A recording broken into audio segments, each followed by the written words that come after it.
चलिए अगले हफ्ते के ट्रिगर्स की बात कर लेते हैं, नूपुर से समझ लेते हैं, क्योंकि 8 तारीख को आएगी पॉलिसी, लेकिन उसके अलावा और क्या क्या बड़े ट्रिगर्स होंगे, नूपुर समझाइए जरा। बिल्कुल लॉन्ग वीकेंड है, लेकिन ये एक्सटेंड होगा चाइना और यूके के लिए, क्योंकि मंडे को वहाँ के मार्केट्स बंद रहने वाले। चाइना में चिंगमिंग फेस्टिवल है और ईस्टर की वजह से यूके के बाजार भी बंद रहेंगे।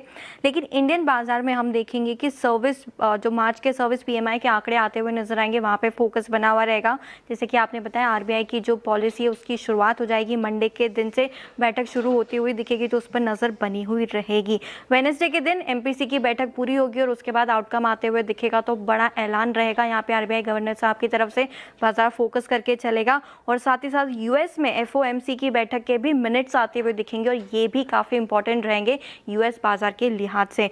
9 तारीख के दिन यूएस में क्वार्टर 4 के जीडीपी का डेटा आते हुए नजर आएगा, तो यहाँ पे फोकस रखना है। और नतीजों का सीजन यहाँ से शुरू होगा।